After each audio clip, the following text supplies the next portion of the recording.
최근에 이제 우리가 농업을 하면서 또는 재배학을 하면서 농산업을 하면서 이제 결국은 이게 돈이 돼야 된다. 돈 되는 산업을 스마트하게 하자 하니까, 그럼 스마트한 거는 첨단 농업, AI를 동원한 로봇을 동원한 것만 생각을 하게 되는데, 그게 아닙니다. 그죠?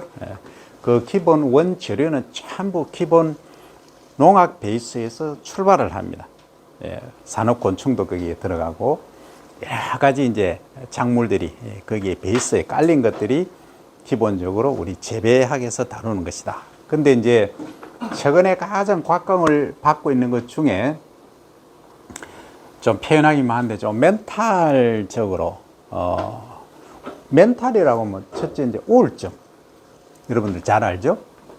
우울증 무서운 병입니다. 잘 모르죠? 우울증 걸리면 자살 위험이 엄청 높아요. 정말 무서운 병입니다. 주변에 우울증 환자 있으면 어떻게 해야 된다? 전문 의사 선생님 반드시 모시고 가야 되죠. 그건 기본이고, 그 외에 이제 우리가 할 수 있는 것은 치유입니다. 치유. 농업 행위를 통해서 치유를 한다는 거죠. 그럼 치유가 어떤 치유가 있느냐? 치유 종류가 아주 많습니다. 심리적으로 예를 들어서 맹리를 봐준다, 타로 상담을 해준다, 그 다음 또 뭐 있습니까? 좋은 노래, 좋은 옛날 얘기, 뭐 요즘 얘기도 관계없어요. 그리고 이제 손자, 소녀, 이제 친구분들과 노는 것, 그런 것들이 어떻게 보면은 사람을 이제 인간 관계를 유지를 하는 흐름이기도 하고, 또 관계 개선을 하는, 우울증을 치료하는 방법 중에 하나이기도 합니다. 근데 이제 우리 쪽에서는 이제 농업 획인을 통해서 이 치유를 하자는 겁니다. 그러면 이제 우울증 환자도 계시지만 그 외에 지금 소방관 심각하겠죠. 그러니까 사람이 죽어가는 그 장면을 보고 막 불난 거 이런 거 보면은 심적으로 엄청 부담이 많아요. 그러니까 스트레스를 엄청 받는 거지, 이런 분들. 그 다음에 경찰도 마찬가지죠. 그죠? 그리고 이제 교육자분들도 마찬가지입니다.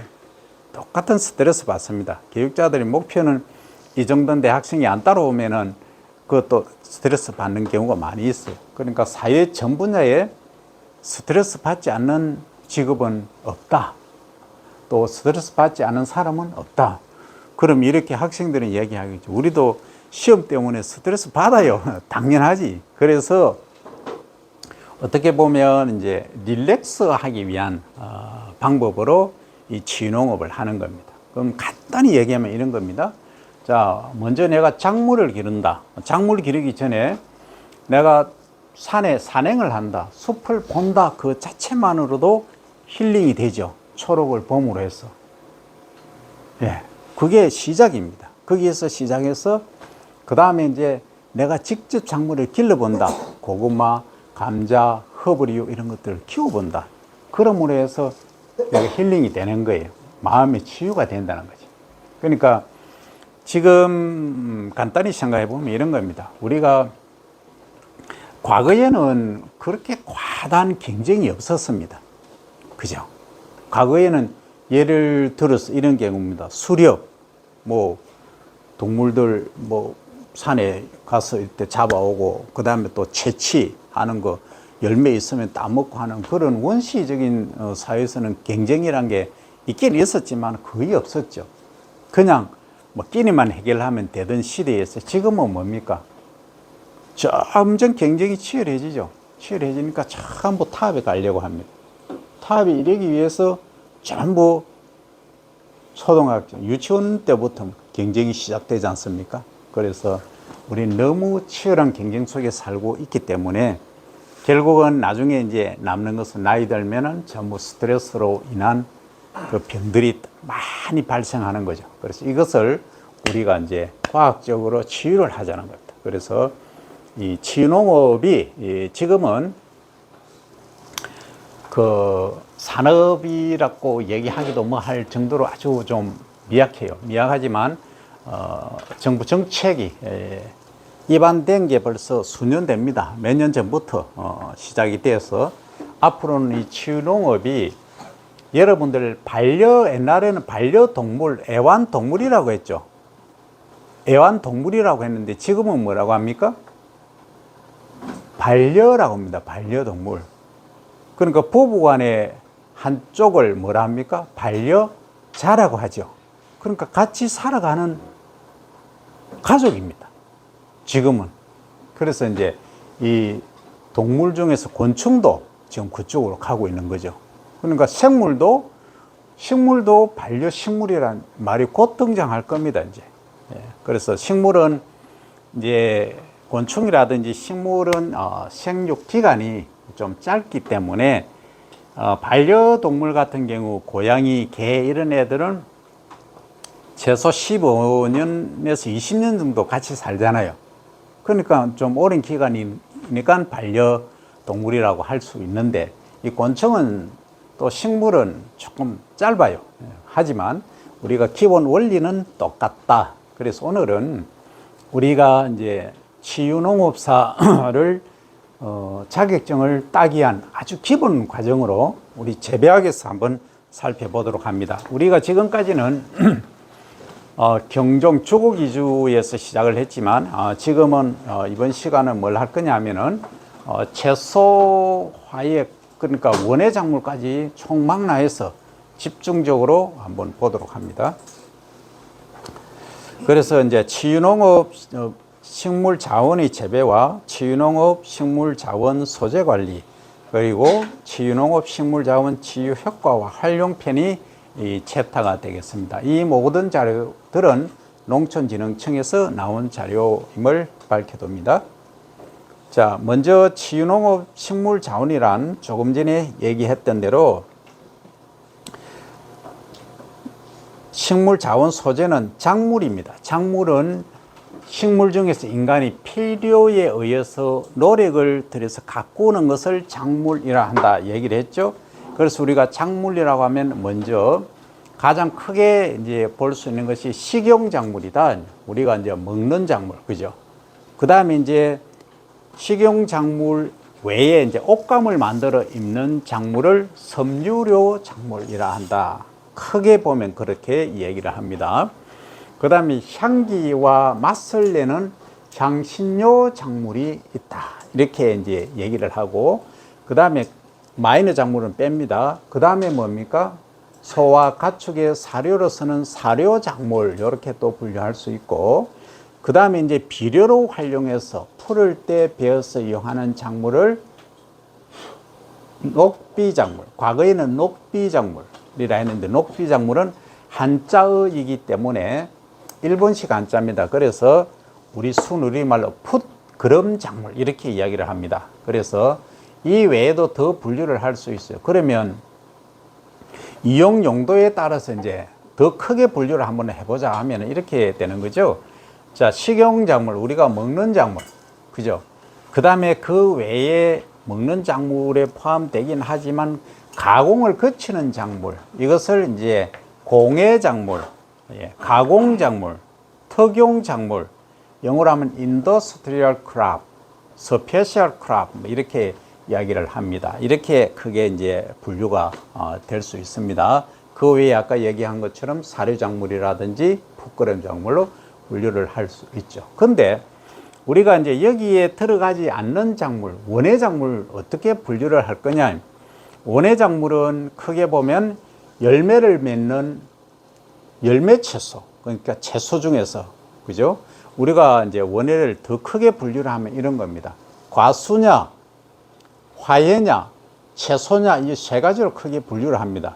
과수냐, 채소냐, 화예냐, 이렇게 분류를 하는데, 과수는 주로 이제 0년생이라고 그러죠. 1년 이상 재배되는 작물을 이제 과수라 이렇게 얘기를 하죠. 거기 안에 이제 씨가 들었느냐, 물이 얼마나 있느냐에 따라서 핵과류냐, 준인과류냐, 아니면은 장과류냐 이렇게 이제 분류를 하지만, 그 다음에 이제 그 외에 이제 과수 이용하는 거 외에 0년생 외에 한 해 농사 지어서 그에 수확하는 작물들 중에는 거의 최수류다. 또 화예는 조금 다른 면이 있습니다만 채소류는 잎을 이용하는 엽채류, 과일을 이용하는 과채류, 뿌리를 이용하는 무슨 류? 건채류. 예, 요 세 가지로 구분이 된다. 크게 나누면 그 안에는 무수히 많은 작물들이 있죠. 그런데 우리가 지금 언급하지 않은 작물들이 이 치유농업에는 활용이 되고 있다. 그게 뭐겠느냐?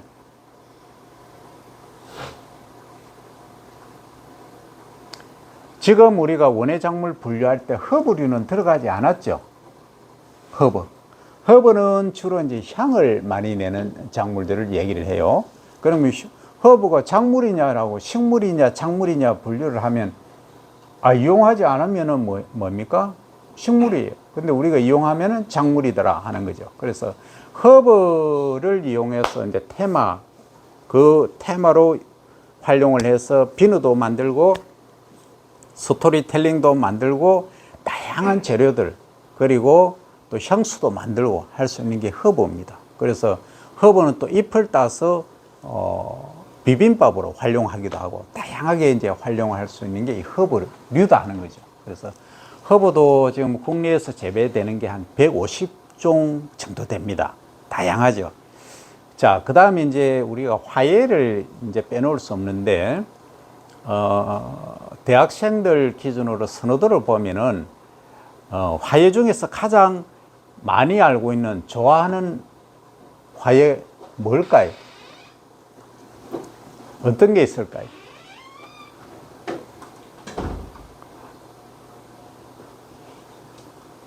여러분들이 제일 그 응답률이 높은 게 장미입니다.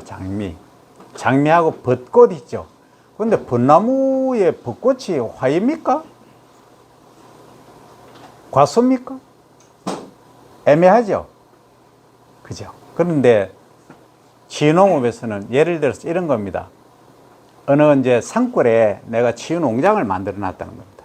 딱 만들어 놨는데 이제 스트레스 많이 받으신 분들이 이제 벚꽃 터널이 쫙 만들어져 있는데 거기로 차를 타고 또는 걸어서 가면서 쫙 벚꽃을 보면 어떻게 됩니까? 그 자체가 힐링인 겁니다. 그래서 우리가 통상적으로 분류하는 분류법과는 얘기가 다르다 하는 겁니다. 그렇게 이해를 하시면 됩니다. 자, 그러면 자, 본론으로 갑니다. 자, 작물의 기초에서 작물의 정의는 뭐냐? 많이 얘기를 했죠.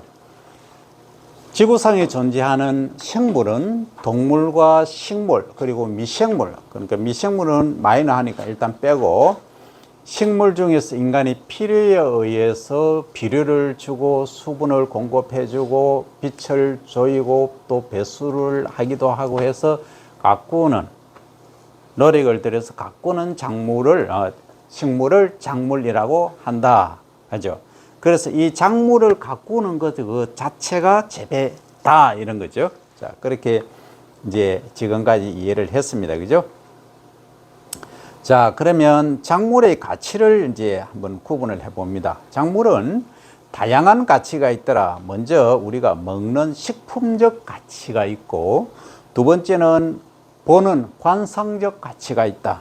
그 다음에 또 경제적 가치, 물론 식품이나 관상적 가치 자체가 경제성을 띠는 우리가 말하는 농산업하고 직결되는 부분들이 있다는 거죠. 그러니까 어떻게 독립적으로 하나씩 분리해서 단적으로 얘기할 수는 없지만 이 모든 것들이 사실은 복합적으로 작용을 한다. 자, 볼까요?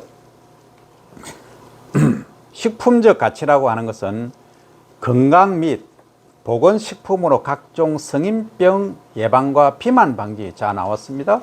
그 다음에 비타민 A와 C의 주요 공급은 대부분 알칼리성 식품인 K, 칼륨, Na, 나트륨, 칼슘, 마그네슘, 철으로 체액의 산성화를 방지한다. 그 다음 각종 무기질 풍부하다. 양리적인 기능성 식품, 그 다음 보건적, 기호적 식품 이렇게 구분이 된다는 거죠. 그 다음에 이제 관상적 가치는 뭐예요?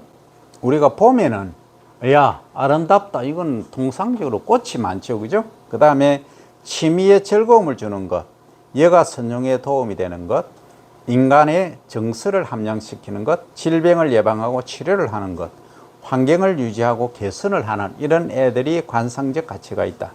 그럼 경제적 가치는 뭐냐? 농가의 중요한 소득원이다. 그 다음 상대적 성장, 잠재력이 크다. 우리나라 농업의 핵심이다. 그 다음 수출 농업을 이끌 수 있다. 국제 경쟁력이 있다 하는 겁니다. 그러면 지금까지 얘기한 분류 방법하고는 개념이 완전히 다르죠. 예, 완전히 다른 방법으로 이 특성을, 가치를 구분한 겁니다. 자, 그러면 이제 원예작물에서 한번 볼까요? 원예작물은 과수, 채소, 과수, 화예, 많은 순으로 하는 겁니다. 이렇게 이제 구분을 해보는 거죠. 자, 그럼 채소는 뭐냐? 조금 전에 설명한 대로 자, 엽채류, 잎줄기 채소, 그 다음 뿌리 이용하는 뿌리 채소, 열매를 이용하는 과채류, 이렇게 구분한다. 그죠? 이 밖에도 온도 적응성에 따라서 호온성 채소 및 호냉성, 호온성은 약간 높은 온도를 좋아하는 채소. 그러니까 봄에 심어서 여름에 주로 자라는 채소를 호온성 채소라고 하죠. 그죠? 그 다음에 이제 약간 추울 때 재배되는 것, 그런 것을 호냉성, 좋아할 호자입니다. 냉하다, 차운 것을 좋아하는 채소, 이런 말입니다.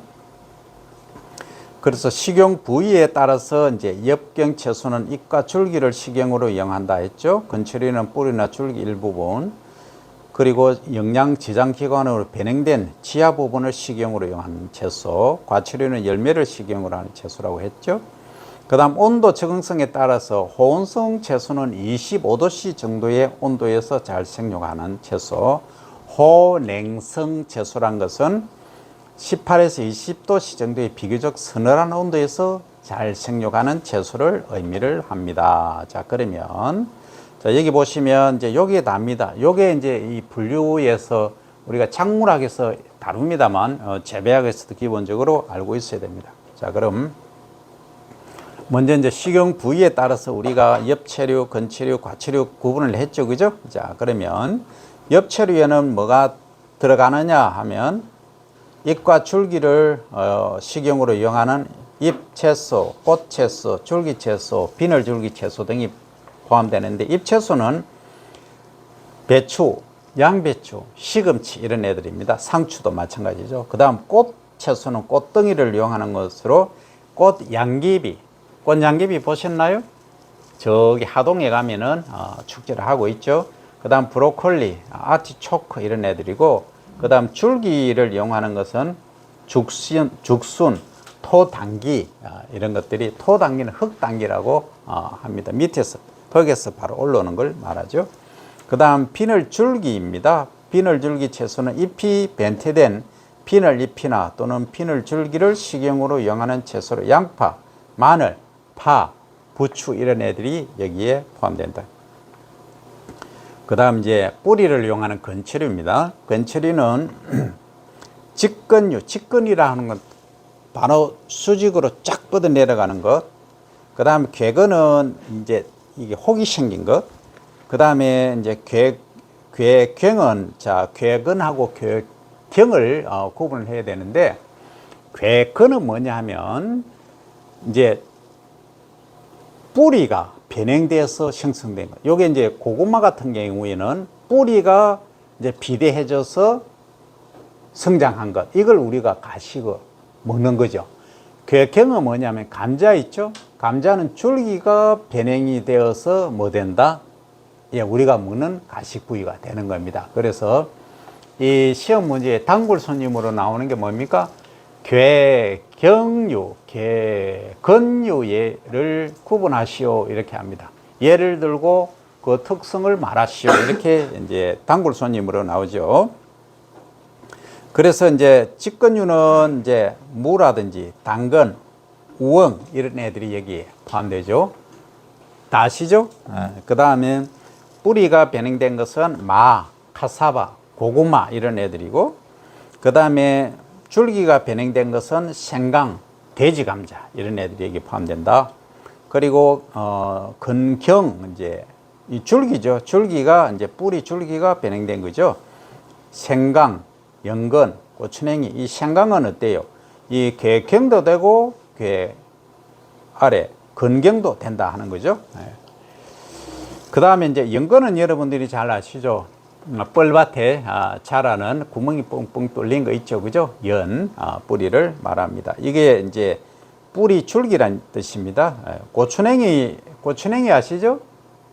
고추냉이는 일명 일본말로 와사비라는 겁니다. 와사비.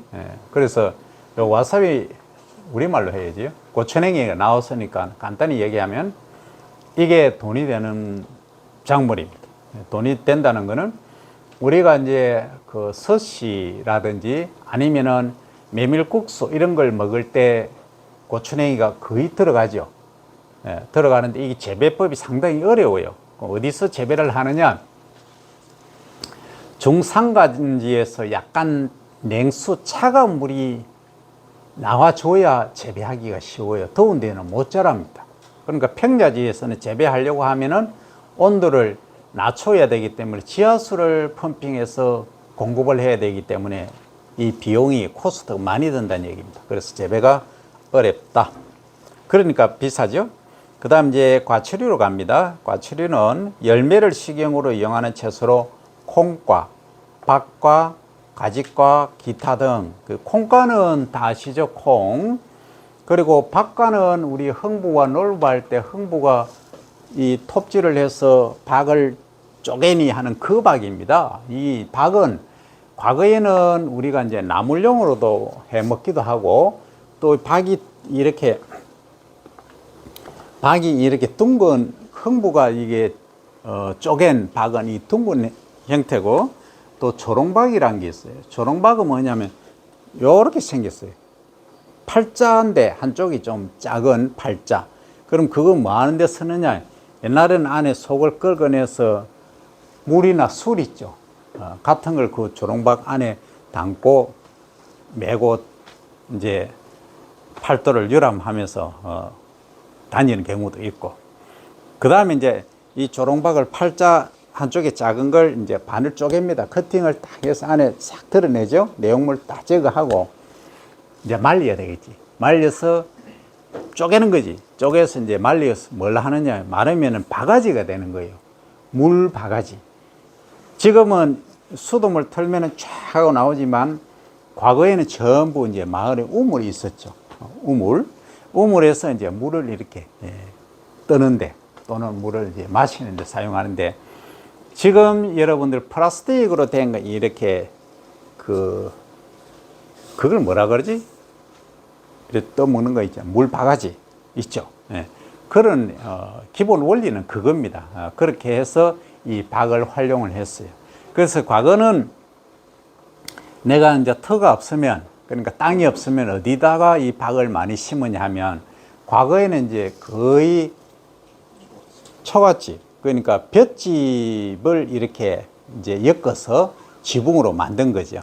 그 위에다가 밑에다가 심어 놓으면 이래 이제 담이 아니고 벽이죠. 벽을 타고 올라가서 지붕에다가 이 박을 많은 이런 걸 달았어요. 그걸 이제 나물용으로 하고, 이게 이제 우리 어릴 때는 많이 먹었는데, 이 나물을 어떻게 하느냐 하면 껍질은 벗겨내고 안에 껍질이 이렇게 두꺼워요. 한 2cm, 3cm 되는데 맨 바깥에만 긁어내기는 좀 그 당시는 칼이 별로 안 좋았어요. 요즘은 지금 이렇게 막 그 대패처럼 이렇게 긁으면 되는 게 나오죠. 그 과거에는 그런 칼이 없었어. 그럼 어떻게 하느냐? 딱 잘라. 또 뭐 8등분 정도 해. 그죠? 그래서 스푼이 있죠, 스푼. 스푼으로 쫙 이렇게 안에 긁어내는 거지. 긁어내서 그걸 이제 나물용으로 하는데, 그냥 먹으면 좀 그렇죠. 약간 삶아, 약간 데치죠. 데치고 거기 참기름, 참깨, 그 다음에 뭐 경우에 따라서는 고춧가루 좀 뿌리고 해서 먹으면, 살짝 데쳐서 볶아 먹으면 나물로 아주 맛있다. 군침 돌죠? 안 먹어봐서 군침이 안 돌아. 하여튼 그 정도로 옛날에는 그 먹을 게 귀했던 시절의 이야기이긴 합니다만, 박은 그렇게 활용을 했다. 그러면 우리가 치유농업을 한다고 하면 어떻게 보면 과거로 회귀하자, 돌아가자는 의미하고 많이 유사합니다. 그러니까 자연적인 삶, 자연으로 돌아가자고 좀 비슷하죠, 그죠? 그래서 내가 갖고 있는 특성, 특징들을 잘 활용을 해서 하나의 스토리텔링하고 테마로 만들어야 된다는 거죠. 자, 그 다음 박까지 했죠? 그 다음 가지 여러분들 아시나요? 가지 모르면, 가지는 뭐냐 하면 보라색으로 생겼어요. 약간 이렇게 오이처럼 생겼어요. 길쭉하게. 지금은 시설 재배를 해서 가지가 많이 나옵니다. 근데 과거는 가지가 생긴 게 약간 이렇게 구부러지는데 요즘은 기술이 좋아서 쫙쫙 고든 형태로 나옵니다. 보통 한 뭐 25cm 정도 사이즈 되죠. 그래서 이걸 과거에는 어떻게 했냐면 밥을 하죠. 밥을 하면 그 위에다가 가지를 깨끗이 씻어서 위에다 올려놔. 그럼 밥할 때 같이 삶는 거지. 삶으면 얘가 이제 약간 부드럽게 되겠죠. 부드럽게 되면은 그걸 이제 오이 있죠. 오이도 좀 썰고 가지는 이렇게 찢어서 8등분 정도 해서 찢어서 이제 소위 맵국이라고 있어요. 맵국. 그러니까 냉수에 거기도 이제 참깨 소금이 들어가는 거지. 그리고 이제 오이를 총총총 썰어서 같이 해서 이렇게 먹으면 아주 시원하고 맛있어요. 그런데 과거에는 우리 어릴 때는 먹을 게 없어서 사실 그걸 먹었다 생각했는데, 지금으로 가만히 공부를 해보면은 정말 그게 영양식이었어요. 그 왜 그러냐 하면 거기에는 지금 가지가 과거 책에는 어떻게 되어 있었냐면 영양분이 없고 섬유소만 많다 이렇게 나와 있었어요. 그런데 절대 그게 아니고 요즘은 이제 의학이라든지 분석 기술이 엄청 발달됐잖아요. 분석을 해보니까 컬러 있죠. 색깔 띄는 것 중에 보라색 띄는 것이 항산화, 또 항암, 항산화가 항암하고 관계되죠. 이런 기능성 성분들이 엄청 많은 거예요. 그러니까 단적으로 여러분 당근 하면 뭐로 얘기됩니까? 비타민 U죠. 비타민 A, 그죠? 핵심이 시금치 하면 비타민 C에 보고 이렇게 얘기되잖아. 그렇듯이 과거에는 우리가 배가 고파서 그냥 뭐 있으니까 먹었는데 지금 가만히 생각해 보면 그게 전부 뭐였다? 건강식품이었다 하는 겁니다. 그래서 어떻게 보면 과거로 회귀하자, 돌아가자. 이게 내가 직접 바꿔서 이래 요리를 해서 먹어보니까 그게 뭡니까? 그게 힐링이 되는 거죠. 그래서 자연과 친화하는 농업, 가꾸는 농업, 이것이 결국은 힐링이다, 치유농업이다, 이렇게 이해를 하시면 되겠다 하는 겁니다. 자, 그 다음에 이제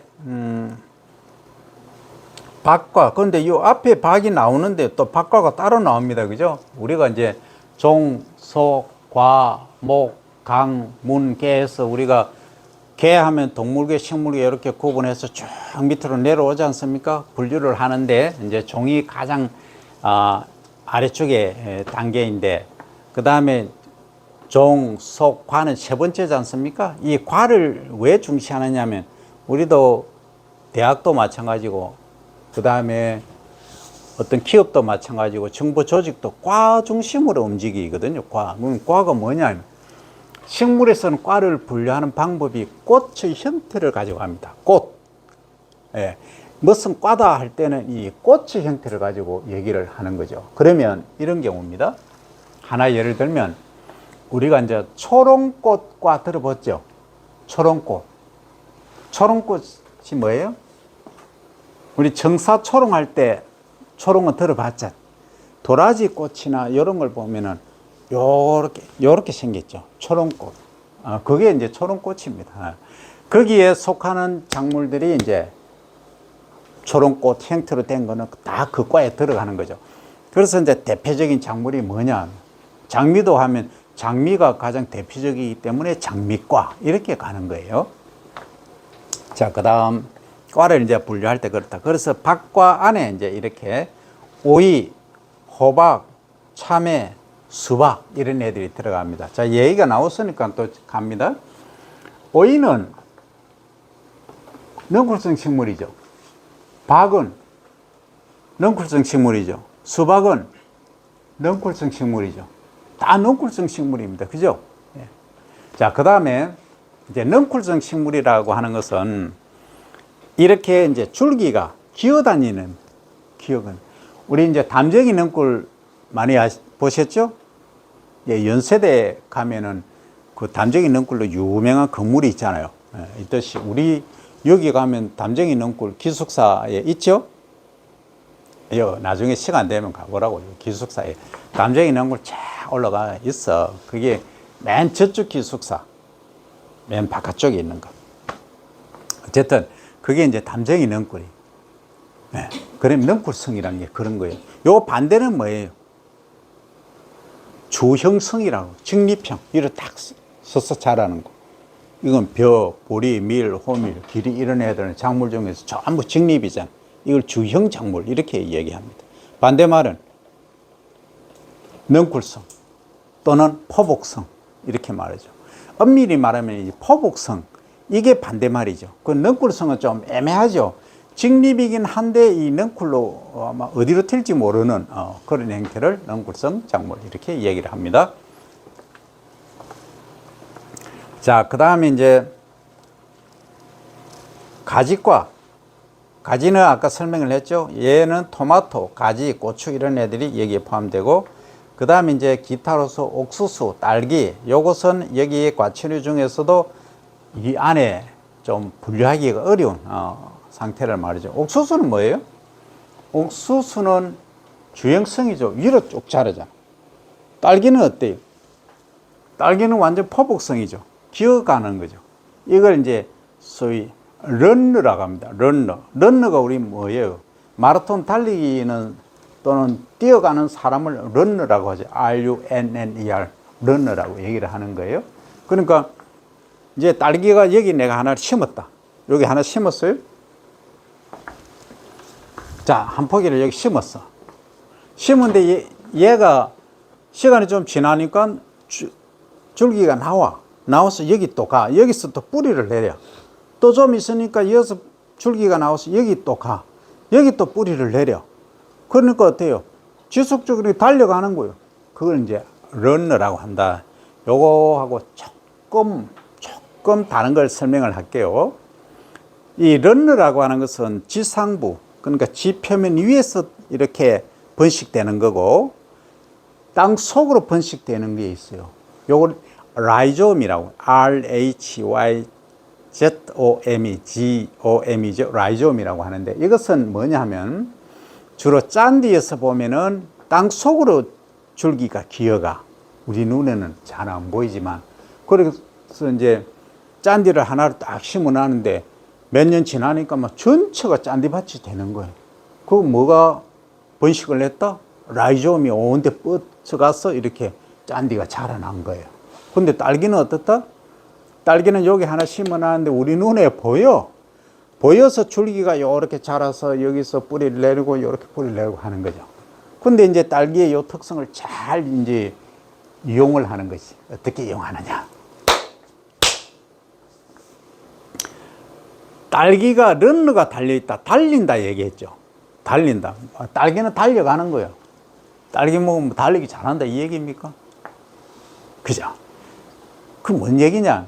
과거에는 이제 이렇게 땅에다가 일반 집 표면에다가 이제 일항을 만듭니다. 일항 만드는데 일항이 뭐예요? 두둑과 고랑의 합이 일항이죠. 재배책이 잘못된 거 보면은 두둑을 뭐라고 일항이라 하는데 아닙니다. 도둑과 고랑을 포함한 전체를 일항이라고 합니다. 하고 두둑은 두둑이고 고랑은 고랑입니다. 그러면 과거에는 어땠냐면 두둑을 이렇게 높게 했어요. 왜 높게 했을까요?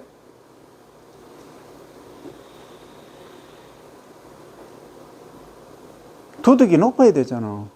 그걸 고휴라고 하잖아. 휴. 두둑을 휴라고 합니다. 한자어로 하면 휴가 높아야 돼. 낮으면 어떻게 될까요? 소위 비가 많이 온다든지 해버리면 배수가 안 되니까 썩어버린다. 그죠? 딸기 같은 게 만약에 물에 닿아버리면 어떻게 될까요? 끝나는 거예요. 아무것도 없어. 그냥 녹아버려요. 그만큼 시리어스 문제가 발생한다. 그래서 휴를 이렇게 높게, 과거에는 정말 고생했죠. 이게 이제 경운기나 이걸로 하는 게 한계가 있으니까 전부 삽으로 이렇게 다 했어요. 네, 그렇게 했는데 지금은 뭐예요? 관리기, 트럭 이런 것들이 발달이 많이 돼가지고 거의 한 40cm까지 이렇게 휴를 만들 수 있어. 그러니까 이제 재배를 하는데 그렇게 해도 어려움이 있어. 왜? 소위 쭈그리서 이 작업을 해야 되잖아. 그러니까 할머니, 할아버지들 시골에 계시면은 소위 골병 드는 거예요. 관절 다 베리는 거예요. 그죠? 과거에 그래 했다고 지금도 아직도 많이 그래 하고 있어. 근데 이제 가만히 보니까 저게 토경이라고 하는데 지금 골병 드는 거야. 그죠? 그럼 그걸 개선할 수 있는 방법은 지금 여러분들 머릿속에서 나와야 돼요. 자, 어떻게 하면은 그걸 개선할 수 있을까?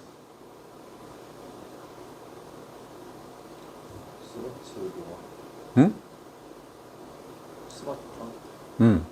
브레인스토밍이 여러분들 브레인스토밍 핵심은 답은 내 안에 있다. 내가 마이도 되고 너도 되는 거예요. 전부 여러분들 머릿속에 다 있어. 생각만 하면.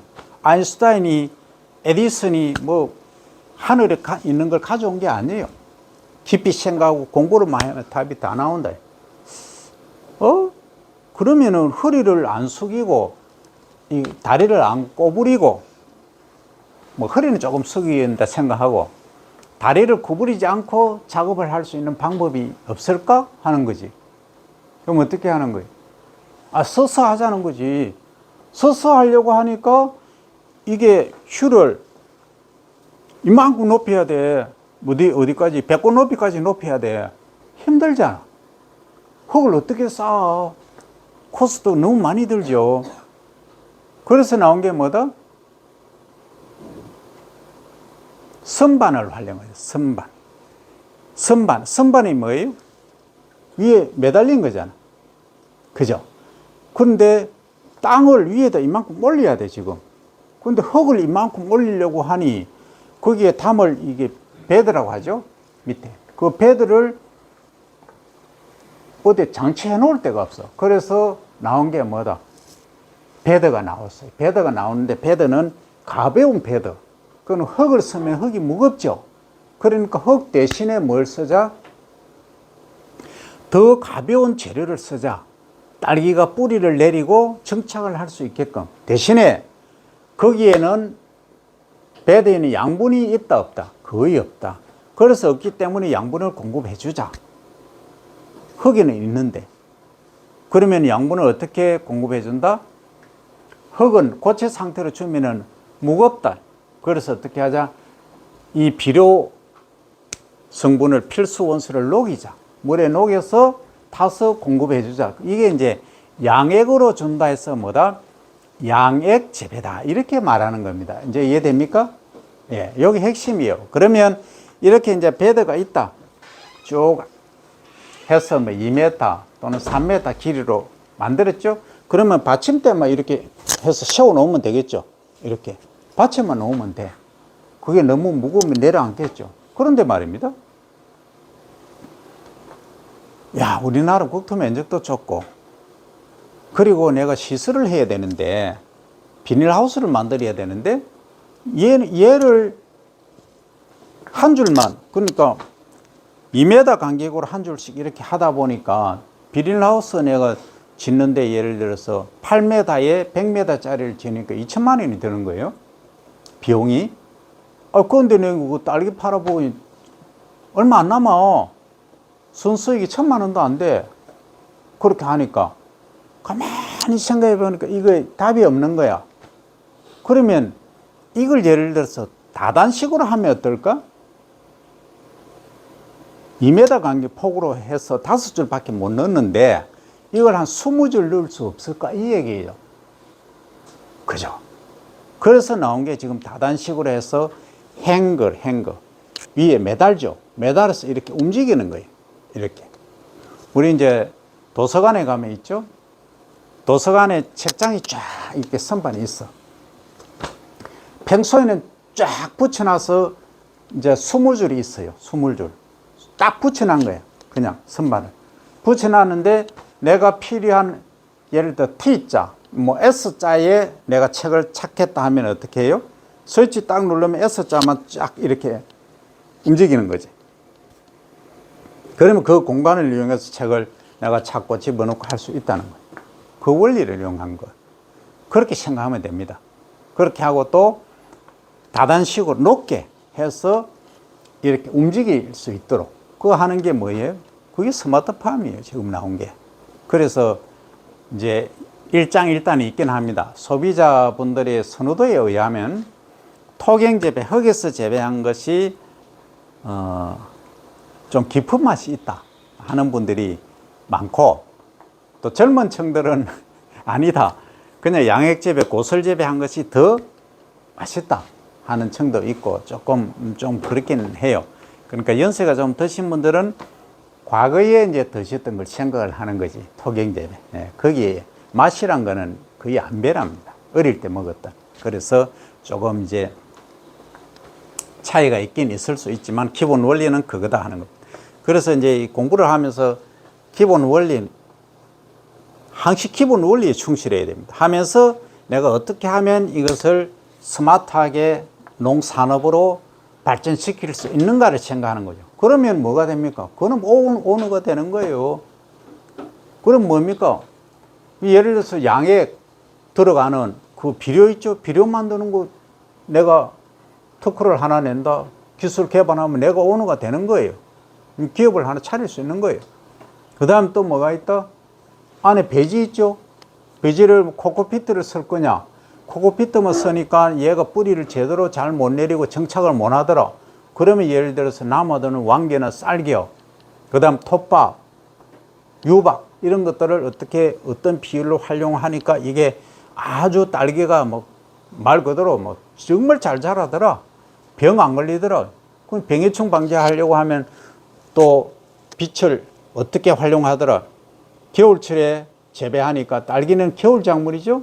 그럼 온도를 어떻게 유지하면 몇 도씨에 하니까 이 꽃이 잘 피더라. 이런 것들. 그 전부 모든 것들이 산업화 전부 가능합니다. 그래서 딸기 시장은 지금 벼만 해도 시장이 얼마입니까? 6조 3천억. 그리고 양돈, 돼지 있죠? 돼지가 6조 2천억, 3천억 비슷합니다. 쌀하고. 그럼 딸기는 어때요? 딸기는 1조 8천억, 한 2조 가까이 향하고 있습니다. 뭐 실제 이것은 그 해마다 그 조금 편차가 좀 많이 있죠. 어떤 데는 비싸고 싸고. 그래서 기농 기촌 하시는 분들 대부분이 뭡니까? 딸기입니다. 예. 그래서 딸기는 1조에서 2조까지 이렇게 편차가 심하긴 한데, 그 국내 소비는 조금 경제 상황에 따라서 주춤해지는 경우가 많아요. 그러면 어떻게 해야 되겠다? 글로벌을 시각을 가야지. 글로벌 시각. 꼭 우리 모든 게 그렇습니다. 내가 알고 있는 만큼 생각을 한다는 거죠. 내가 보고 들은 것만큼 생각을 한다는 거죠. 그런데 그게 아니라는 거죠. 지금 글로벌 시대입니다. 그러면 딸기? 그러면 한국 사람만 먹냐? 아니더라. 대만, 싱가포르 다 동남아 다 먹고 있더라. 근데 거기서 재배한 거하고 우리 재배한 거 차별을 할 수 있을까? 네. 첫째는 맛에서 차별을 해야 됩니다. 맛.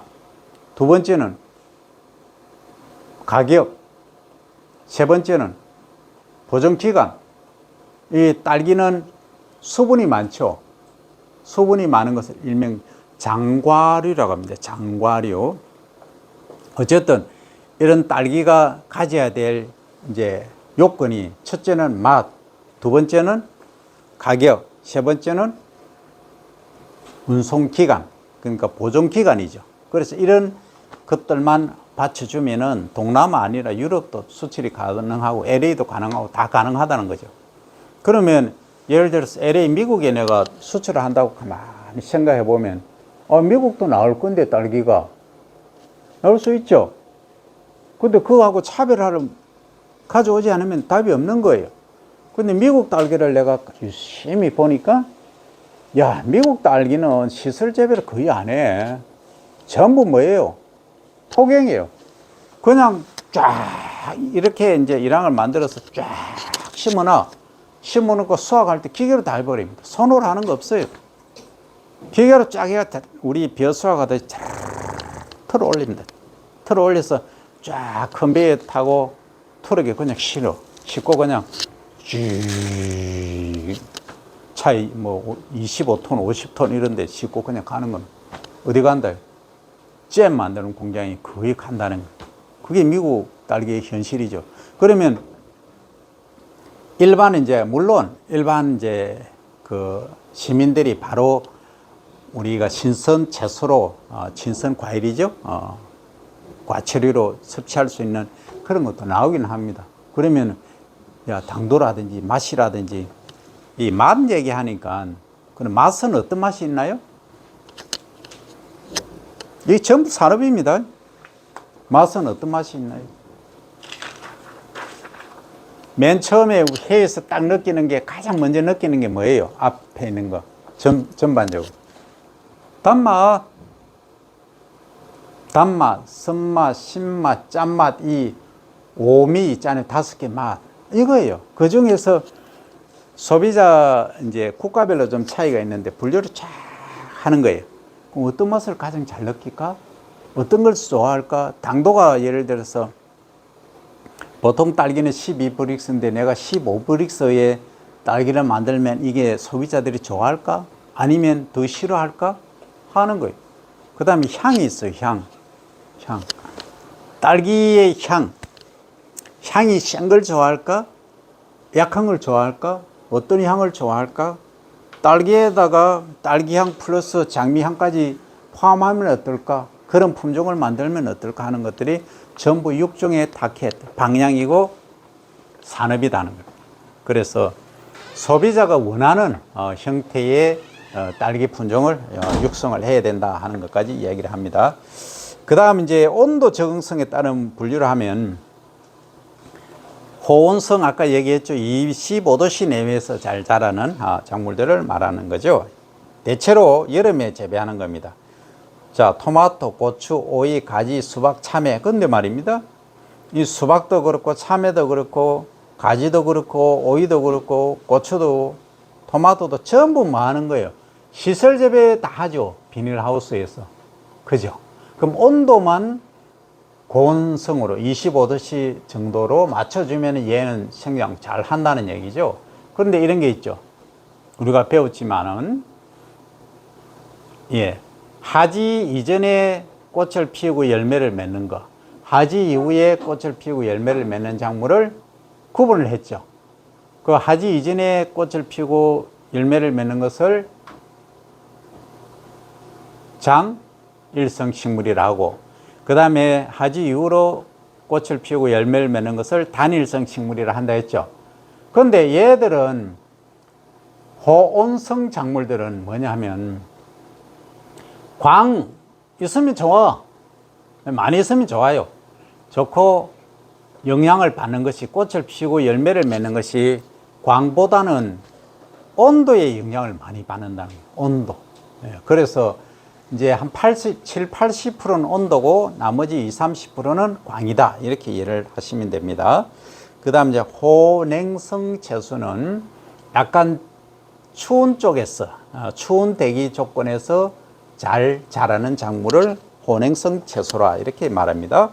그래서 18에서 20도씨 정도의 비교적 서늘한 온도에서 대부분 엽채류 또는 건채류, 그래서 엽건채류인 배추, 무, 파, 마늘, 시금치 이런 애들이 여기에 포함된다 하는 겁니다. 여기까지 하고 브레이크 하겠습니다.